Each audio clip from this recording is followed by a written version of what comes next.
প্রিয় দর্শক মণ্ডলী, আমরা এই মুহূর্তে আছি নরসিংদী প্রেস ক্লাবের সামনে। এখানে কিন্তু বৈষম্য বিরোধী ছাত্র আন্দোলন, ইসলামী ছাত্র আন্দোলন বাংলাদেশ, এনসিপি, বৈষম্য বিরোধী আন্দোলন সবাই কিন্তু একটা প্ল্যাটফর্মে চলে এসছে এবং তারা গত বুধবার 9 তারিখে মিটফোর্ড হাসপাতাল, সলিমুল্লাহ মেডিকেল কলেজ হাসপাতালের সামনে 3 নম্বর গেটের অপোজিটে যে ভাঙারি দোকানটা ছিল, ওই ভাঙারি দোকানের দোকানদার জনাব লাল চাঁদ উর্ফে সোহাগ, 39 বছর বয়স, ওনাকে যেভাবে চাঁদা আদায়ের জন্য হত্যা করা হয়েছে, খুব নৃশংসভাবে হত্যা করা হয়েছিল। এই হত্যাকাণ্ডের বিরুদ্ধে তারা সোচ্চার হয়েছে এবং বলা যায় যে তারা রাজপথে নেমে এসেছে যে বাংলাদেশের জন্য আর কোনো সময় কোনো ধরনের এরকম চাঁদাবাজি বা চাঁদার জন্য মানুষকে হত্যা করা, মধ্যযুগীয় বর্বরতায় যেভাবে মানুষকে হত্যা করার একটা রেওয়াজ তারা তৈরি করেছে, এই জায়গা থেকে যেন মানুষকে বের করে আনতে পারে, সেই জন্য কিন্তু তারা ইতিমধ্যে রাস্তায় নেমেছে।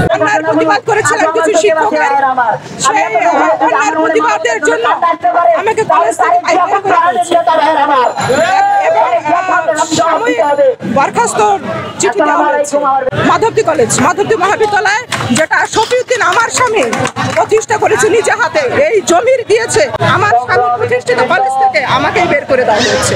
কারণ হচ্ছে কিছু দুর্নীতিগ্রস্ত শিক্ষক আছে, তারা কলেজের লুটপাট, দুর্নীতি, অনিয়ম, তাদের নিয়োগও বৈধ না, এই বিষয়েও প্রতিবাদ করেছিলাম।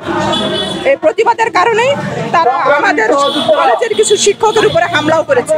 আমরা প্রতিবাদ জানাই, ঘেন্না জানাই এই সমস্ত অনিয়ম, দুর্নীতির বিরুদ্ধে যে কথা বলে সেই সমস্ত ভালো শিক্ষকদেরকে কলেজ থেকে বের করে দেওয়ার তীব্র নিন্দা জানাই। নাগরিক হিসেবে আমি বলতে চাই যে বড় বড় কায়দায় যে পাথর মেরে, ইট মেরে যে একটা নৃশংস হত্যাকাণ্ড করছে, এটা যে ব্যক্তি একবার দেখছে দেশের মানুষ হিসাবে তার মন দিল নাড়া দিয়ে দিচ্ছে যে আসলে একজন সাধারণ মানুষকে প্রকাশ্যে এইভাবে মারতে পারে কোন রাজনৈতিক দলের কর্মীরা চাঁদার জন্য।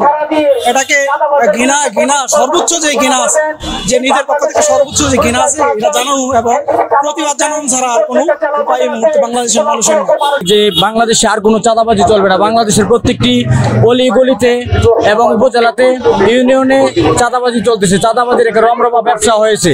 ইজারা প্রথা নামে চাঁদাবাজি হচ্ছে, ভালো মহলের চাঁদাবাজি হচ্ছে, অটো সিনজি রিস্কাতে চাঁদাবাজি হচ্ছে। এই চাঁদাবাজ এগুলা মানুষ চায় না। প্রয়োজনে রাষ্ট্রের ট্যাক্স দেয়, ট্যাক্স ভাবে থাকবে। আর রাস্তার মধ্যে টাকা তুলতে গেলে, নৌকাঘাটে টাকা তুলতে গেলে মানুষের সময় নষ্ট হয়। আর এই চাঁদাগুলো না দিলে এরা মারধর আক্রমণ করতেছে। তো যারা চাঁদাবাজ তাদের ব্যাপারে গণঅভ্যুত্থান স্পষ্ট বার্তা এটি, এদেশে চাঁদাবাজের স্থান নেই। আমরা কখনোই দুর্নীতি, চাঁদাবাজি, সন্ত্রাসী এরকম বাংলাদেশ চাই না। আমরা গত 24শে জুলাই অভ্যুত্থানের মাধ্যমে 53 বছর বাংলাদেশে যে স্বৈরাচার ছিল আমরা বিদায় করেছি।